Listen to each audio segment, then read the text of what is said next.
Une grande foule le suivit, et voici un lépreux s'étant approché se prosterna devant lui, et dit, Seigneur, si tu le veux, tu peux me rendre pur.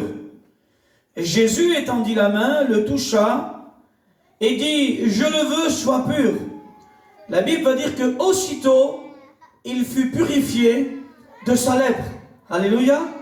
Vous savez, une personne dans la parole de Dieu qui a la lèpre, et c'est une personne qu'on met à l'écart. C'est une personne qu'on met dans un coin. C'est une personne qu'on ne porte pas qu'à de lui, et c'est une personne qu'on ne peut pas aller voir. On ne peut pas s'approcher de lui. C'est-à-dire que cette personne-là est mise dans un coin, isolé, et il est tout seul. Mais là, la parole de Dieu va dire comme ça, que lorsque Jésus fut descendu de la montagne, une grande foule le suivit. C'est-à-dire que là, il y avait beaucoup de personnes qui étaient autour de Jésus. Et là, on lui amenait les malades. On lui amenait ceux qui étaient aveugles. On lui amenait ceux qui étaient infirmes. On amenait toutes ces personnes-là vers Jésus. Mais ce lépreux qui était au fond là-bas, on ne pouvait pas aller le chercher et l'amener vers Jésus.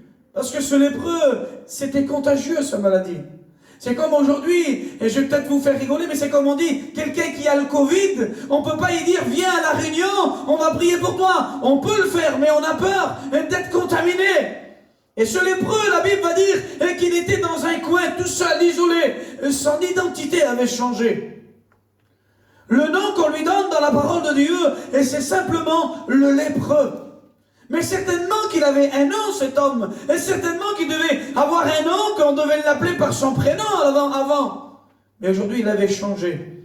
Voilà ce que le péché est capable de faire dans une vie. C'est-à-dire que ta propre identité, ton nom de la manière qu'on t'appelait autrefois, il n'existe plus. À cause du péché.